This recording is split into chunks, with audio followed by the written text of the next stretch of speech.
Hola a todos y muy bienvenidos y bienvenidas a un nuevo capítulo de nuestro programa Región F, ahora en su 10ª temporada, porque no nos vamos a cansar, de decirlo, ¿verdad, mi querida Karen? Este programa maravilloso que hacemos desde acá, desde los estudios de la Escuela de Comunicaciones y Periodismo de la Universidad Adolfo Ibáñez, junto a nuestros medios asociados Soy Chile y La Estrella. Querida Karen, ¿cómo estás?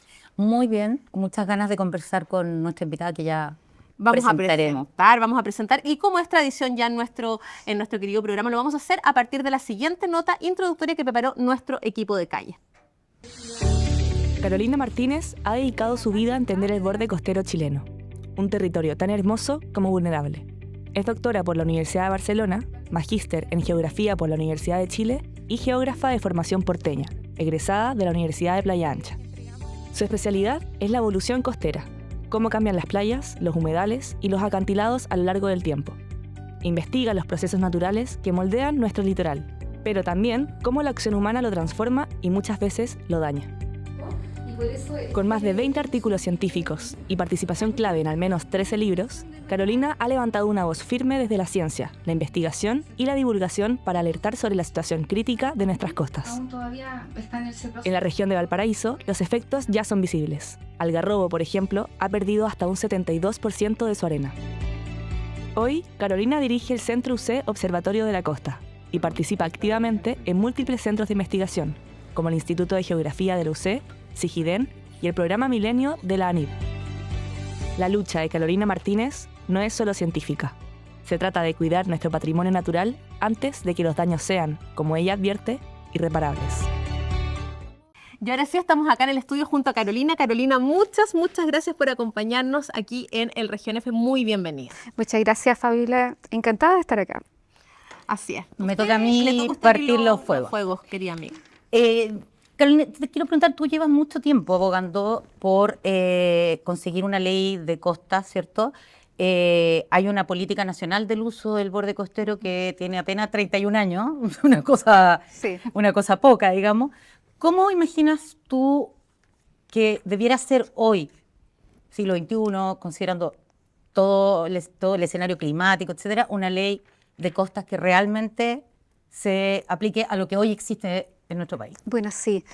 Hicimos un trabajo largo de 3 años mirando leyes de costa a nivel mundial que mostraran experiencias exitosas, pero también no exitosas, considerando también que una experiencia exitosa es la ley de costas de Sudáfrica. Cuba también tiene hace poco, desde el año pasado, una ley de costas que protege los manglares. También considerando que son países que dependen del turismo, especialmente Cuba, que sin playas, por ejemplo, toda la economía del país se destruye, y hay esfuerzos también de países como California, que son ya países de la OCDE, que son con un nivel de desarrollo muy alto, que también lo han hecho bien a pesar del modelo económico neoliberal que caracteriza Sudamérica y gran parte del mundo. Entonces se puede hacer bien una economía global o de alto impacto cuidando los ecosistemas marino-costeros. Por eso, luego de este estudio que duró 3 años de experiencias comparadas a nivel mundial, identificamos 9 enfoques y principios. Y para Chile, un poco asumiendo que la realidad de la costa chilena es muy particular. Somos una de las costas más agresivas, yo diría, que tenemos en el mundo.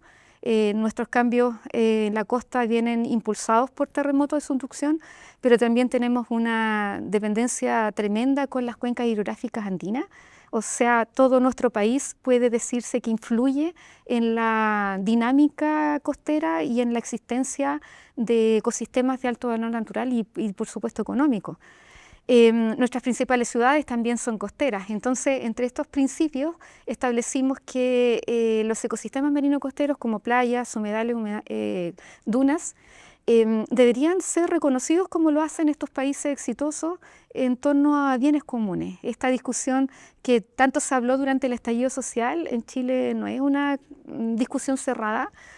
Chile no reconoce su dominio público, por lo tanto todos estos ecosistemas se transan en el mercado como materias primas, y eso hace que los ecosistemas sean objeto de un intenso extractivismo donde no se reconoce su visión ecosistémica ni sistémica todo lo que le cuesta, digamos, al grano de arena para llegar a esa playa y alimentarla, se invisibiliza. También el rol que tienen las cuencas hidrográficas.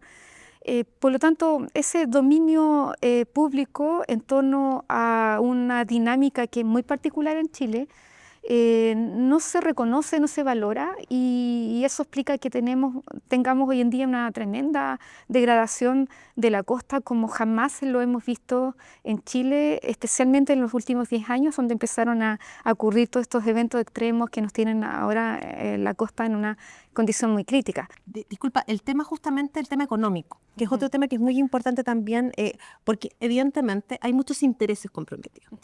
Y toda esta idea, ¿verdad?, de esta ley de costas soñada, que tiene, como le contestaba recién a Karen, un montón de inspiraciones, ¿verdad?, en leyes que han sido muy virtuosas en defender, en el fondo, lo que hay que defender, que en este caso son los ecosistemas marinos, se enfrentan justamente con el lobby empresarial.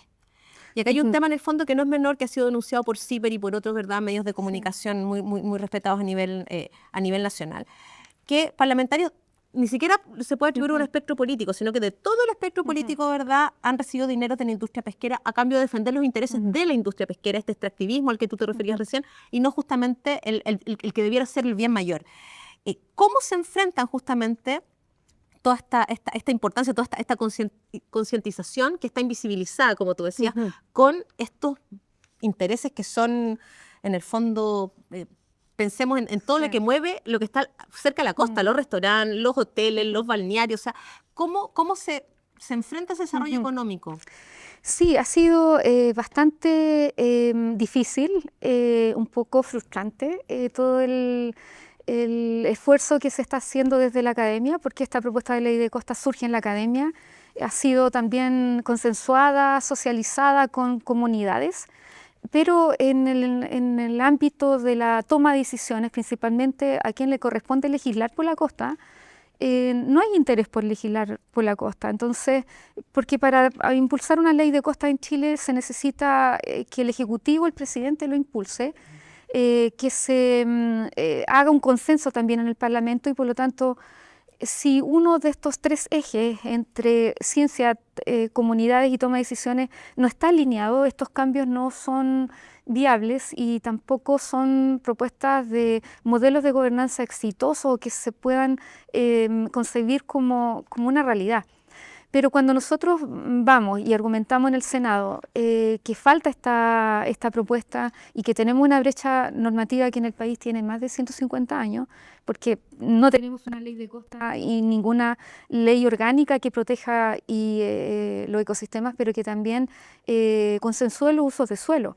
Porque también dentro de estos principios que hemos establecido, la protección de la vida humana y la reducción del riesgo de desastres es algo transversal a todo el país. Y cada vez reconstruimos más, cada vez tenemos más desastres, y bajo esa argumentación que también hay afectación en la economía, pero hay afectación también en las personas que pierden la vida ante desastres. Ahí hemos visto algunos indicios de actuar para legislar. Así también hemos tenido apoyos de algunos senadores, y así también se ha discutido en la Comisión de Medio Ambiente del Senado, también algunos diputados nos han dado bastante apoyo, pero necesitamos que esto permee más la voz de los parlamentarios y que desde ahí se haga un impulso importante para que se termine legislando por una ley de costa, ya que el país no ha volcado esta atención, como ya decía, por más de 150 años. Yo me quedé como pensando en la pregunta anterior. De los países que ustedes revisaron, digamos, con experiencias más o menos exitosas, ¿hay alguno que se parezca más a Chile en términos de que tenemos una costa que es muy larga y por lo tanto tiene distintos climas? No es lo mismo la costa en Iquique que la costa en Magallanes, digamos. Y además tenemos el tema del retroceso, digamos, del mar, ¿cierto? Acá en la región, en Algarrobo, entiendo que ha habido un 72% ya de retroceso, ¿cierto? Es cierto, muy pocos países tienen el privilegio de tener tanta diversidad de paisajes. porque Chile pasa un conjunto importante de gradientes latitudinales, de tipos de clima y también de ambientes que han sido creados de manera diferenciada, es decir, Patagonia, morfogénesis glaciar, en la zona central ríos, morfogénesis de ríos, y en el norte el viento y todo el desarrollo del desierto también con grandes campos dunares, farallones costeros. Entonces es un paisaje que no todos los países tienen la suerte de tener, pero que está al debe en su cuidado, en su protección. Entonces, también en los últimos 10 años, a raíz del meteo tsunami que tuvimos en agosto de 2015, las playas comenzaron a reaccionar de una manera que antes no teníamos, que es erosionando mucho, es decir, retrocediendo su ancho, y también desarrollando eventos extremos que hoy se conocen como marejadas normales. Pero también hemos tenido muchos ríos atmosféricos, hemos tenido socavones en dunas muy antiguas, dunas paleo, huracanes, trombas marinas y una serie de fenómenos que ya están impactando mucho la resistencia de los ecosistemas para las siguientes generaciones. Por lo tanto, es una costa que a la vez también tiene muchos matices por la violencia, entre comillas, desde el punto de vista geomorfológico, que generan los terremotos de subducción. Entonces nos afectan el terremoto que está en la interfase de la placa de Nazca, que ya sabemos que son de subducción, que generan a la vez el tsunami, generan también peligros geológicos como licuefacción y otros eventos. Entonces tenemos una particularidad y unas singularidades que se dan en nuestra costa, promovidos por todos estos factores de cambio que no están suficientemente incorporados a la toma de decisiones y tampoco han sido suficientemente valorados para plantearnos y replantearnos nuestra relación con la naturaleza y los ecosistemas de la costa. Y esto tiene mucho que ver con la ética también que nosotros como sociedad y como individuos nos corresponde para poder aportar al desarrollo sostenible y al buen vivir, porque esto que está pasando a nivel planetario, la crisis climática en particular nos afecta a nosotros, por lo tanto estamos muy al debe y muy tardía la reacción de adaptarnos al cambio climático y todos estos paradigmas que ya sabemos son ochenteros sobre sustentabilidad y objetivo de desarrollo sostenible. Carolina, tú mencionabas en tu respuesta recién que hay una serie de factores en el fondo que uno podría pensar que no son más a largo plazo, ¿verdad? Que tienen que ver en el fondo con el calentamiento global, que tienen que ver también con características físicas de dónde está ubicado nuestro país, ¿verdad? Pero hay otras decisiones en el fondo que sí se pueden tomar. Y te quiero llevar en el fondo a la reflexión respecto, por ejemplo, a el tema económico que decíamos un momento atrás, donde muchas veces se piensa, bueno, pero el medio ambiente no va de la mano con el desarrollo económico. Pero hay cifras que son claras, que por ejemplo la pesca de arrastre, que es una pesca que le hace un daño, y tú lo podrás explicar con palabras mucho más técnicas que las mías, pero que le hace un daño enorme a todo lo que es el fondo marino y a todo el ecosistema. ¿Verdad? Que uno podría decir, oye, sí, pero la pesca... Pero resulta que la pesca artesanal da 4 veces más trabajo que la pesca de arrastre.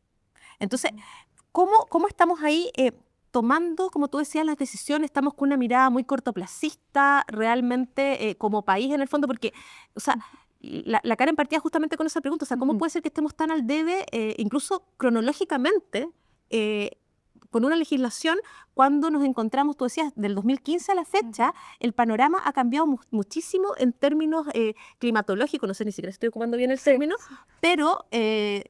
seguimos haciendo lo mismo que hemos venido haciendo con la pesca de arrastre, con la falta de conciencia. Entonces, la costa, si bien tiene 2 millones de años y los rasgos esenciales de la costa en el mundo son de 10.000 años, no estamos acostumbrados a plantearnos la edad de la costa.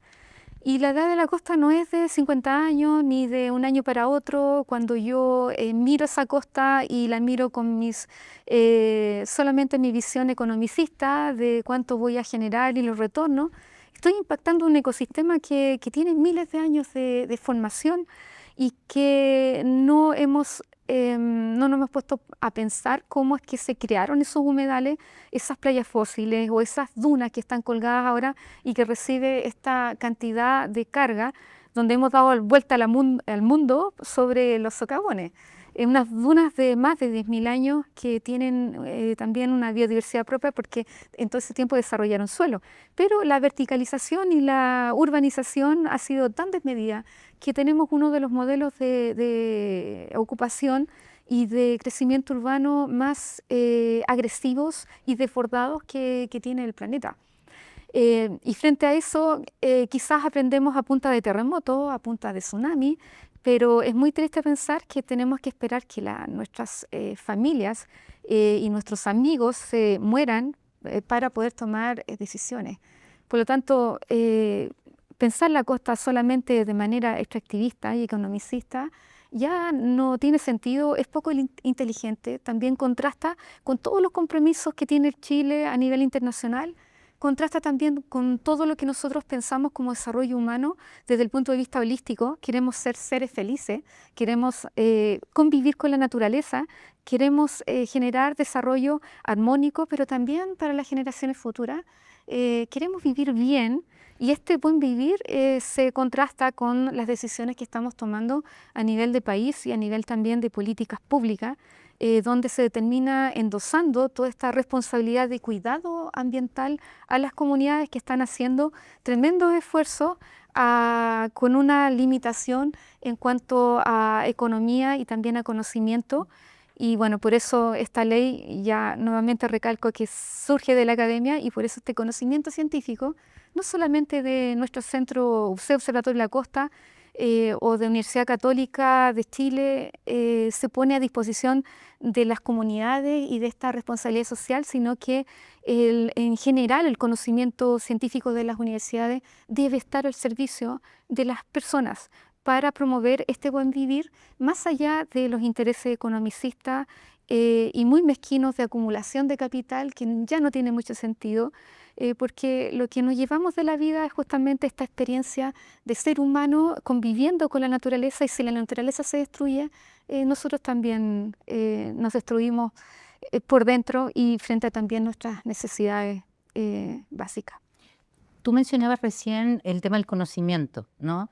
Y también es un tema que se discute un poco en la academia, que muchas veces el conocimiento de la academia cuesta que llegue a la ciudadanía o a los tomadores de decisiones, digamos. Pero acá, por una parte, hay un tema nuevamente que pone en tela de juicio la relación entre política y economía, porque finalmente es un tema económico, ¿no? Sí. Y por otro lado, tampoco hay un cuidado en términos de la educación, que lo hemos hablado respecto a otros temas también, de que los chicos empiecen a entender esto, porque la costa para nosotros es el agüita a la playa y listo. Y no hay una educación desde chiquititos, cosa de que los niños vayan de a poco, ¿no? ¿Cómo se maneja esto de que importa más la economía muchas veces? La política no actúa porque hay intereses económicos también ahí mezclados y además tampoco hay una apuesta en la educación. Sí, bueno, son dos ejes principales en los cambios culturales, sobre todo de los países que buscan que estas políticas públicas promuevan un desarrollo sostenible, que suena muy a cliché, pero todo el mundo, digamos, está apostando a eso, a que haya una sinergia entre conocimiento científico, tomadores de decisión y comunidades. Pero con un modelo económico extractivista, ya como conversábamos. En otros países que tienen este mismo modelo, las normativas son bastante exigentes, en el sentido de que si un propietario, por ejemplo, es dueño de un campo dunar o de una playa, se le pide al propietario que genere un plan de manejo o que asegure que esos ecosistemas tan valiosos para reducir el riesgo de desastre y para adaptarse al cambio climático, porque son la primera línea, ¿cierto?, del ataque de un tsunami o de una marejada, entonces nos están protegiendo.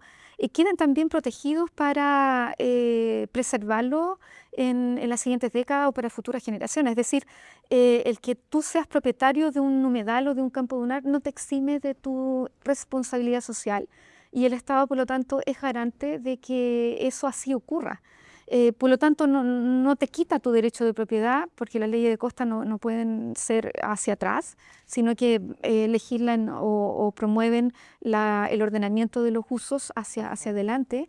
Y el resto queda, digamos, a responsabilidad del privado, pero si estamos todos empujando ese carro, lo más probable es que la gente sí se motive y tome en serio esta responsabilidad social de proteger los ecosistemas frente al derecho de propiedad privada tan exacerbada que tenemos en Chile. Pero mientras estamos generando esta cultura de protección costera, incluso cultura oceánica ya se llama, avanzamos en educación también hacia las comunidades, pero también el rol de la universidad se ha puesto en tela de juicio, no es algo que diga yo ahora, sino que se habla también de la tercera revolución en la universidad en el hemisferio norte, donde este conocimiento científico está también transitando hacia los territorios. En este caso es lo que hacemos nosotros en el Observatorio de la Costa.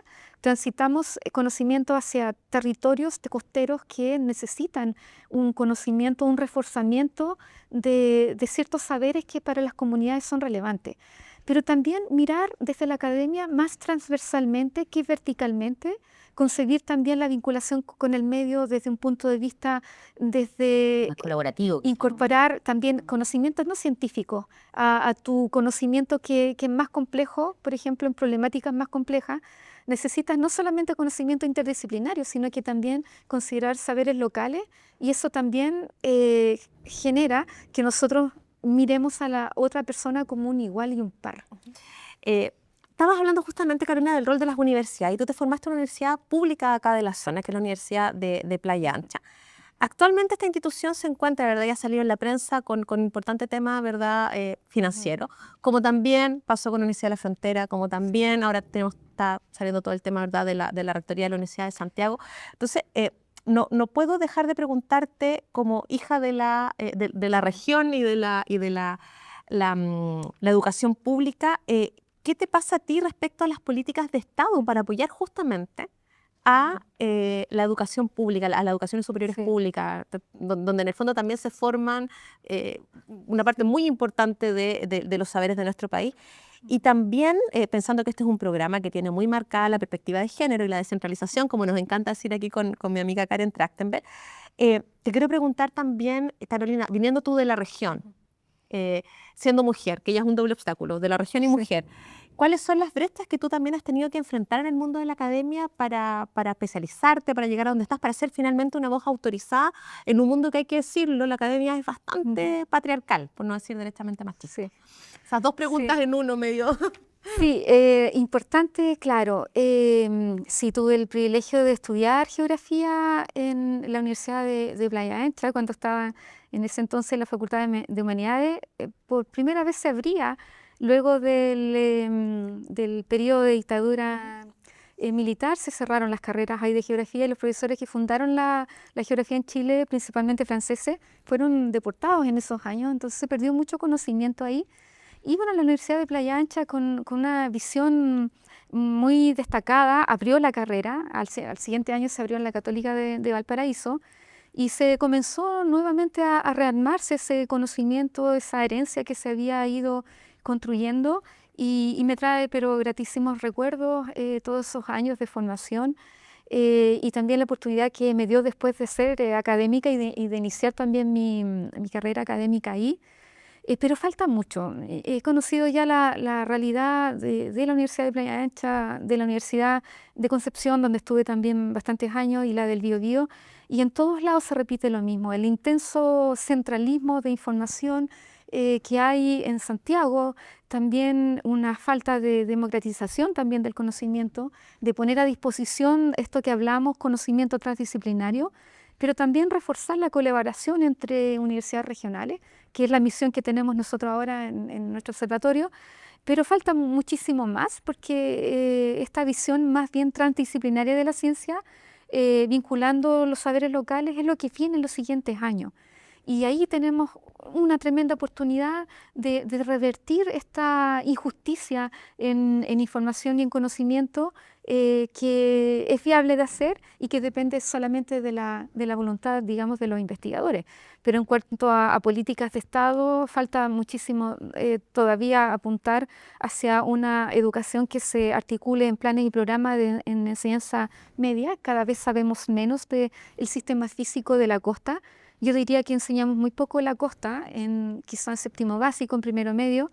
Los planes y programas en geografía están también al debe. Y también enseñamos muy poco de costa en las universidades porque tenemos solamente un diplomado en la historia del país, en costas. No tenemos ningún posgrado que genere formación en gestores costeros. La gente que quiera estudiar se va fuera del país y generalmente no vuelve. O sigue estudios de doctorado donde nuevamente se va incubando este círculo, digamos, vicioso. Y respecto de género, bueno, no puedo estar más de acuerdo contigo. Sigue siendo sobre todo la ciencia básica, las ciencias que tienen relación con, bueno, con lo que yo hago sobre evolución costera, sigue siendo muy masculino, sigue siendo también un esfuerzo que hacemos las mujeres en ciencia de trabajar el doble para poder posicionar nuestro conocimiento a través de paper y a través también de diferentes formas de difusión. Y la formación, bueno, de generaciones jóvenes de mujeres.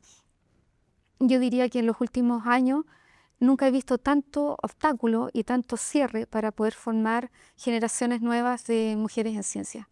Y es lamentable porque en lugar de haber sido aperturado esto y haberse abierto a una mayor posibilidad de que las mujeres no tengan que optar por ser madres o postergar su paternidad para poder ser buenas científicas, eso es algo que lo encuentro muy fuera de ética todavía y también a pesar de que la equidad de género, y hablamos mucho de equidad de género, el tener un número de mujeres no es lo mismo que considerar el pensamiento científico de las mujeres. Creo que por ahí hay mucho al debe, de realmente considerar el pensamiento femenino en ciencia. Eso es algo que hoy en día está dejando muchas brechas y apuntamos entonces más a la desigualdad que a la igualdad y hacia la justicia también que tenemos las mujeres de acceder y de desarrollarnos plenamente en ciencia, pero también en otros ámbitos. Igual llama la atención porque hay un montón de programas que tienden como a motivar la entrada de más mujeres a todo lo que tiene que ver con las ciencias más duras, ¿no? Tú llevas muchos años en esto y ya con esta pregunta nos despedimos porque si no nos van a retar, a variar. Pero ¿de dónde sacas como la fuerza para seguir, digamos? Porque efectivamente hay brecha, efectivamente los políticos no toman en cuenta. ¿De dónde sacas la fuerza para seguir en esto? Bueno, creo que es la pasión que tenemos todas las mujeres, ¿no? Y sobre todo, sí, somos constantes, perseverantes y creo que tenemos un corazón tan grande que da para muchas áreas y por eso somos también multifuncionales. Y también porque esa convicción con la que nos han formado o nos hemos encontrado con estos obstáculos nos da también más fortaleza para proponer formas más innovadoras de desarrollo humano y justamente no solamente el saber por el saber, sino que también este saber que tenga un impacto en la sociedad, en las personas, para ser seres humanos más felices y también promover modelos económicos, políticas públicas que también tengan un bien común, porque a medida que también nos hemos ido desarrollando, vemos que las personas tampoco están muy alineadas en apuntar a objetivos comunes. Y los objetivos comunes son por excelencia aquellos que desarrollan más felicidad y más desarrollo integral en las sociedades. Carolina, te queremos agradecer esta entrevista, ¿verdad?, donde hablamos de ciencia, pero también hablamos de la importancia del quehacer colaborativo, de las universidades al servicio de la sociedad y del buen vivir. Así que muchas gracias por esta entrevista, querida Karen. Nosotros nos vemos en una próxima oportunidad y usted dejarlo muy invitado para 2 semanitas más donde vamos a tener otra gran invitada acá en el Región. Muchas gracias. Chao, chao.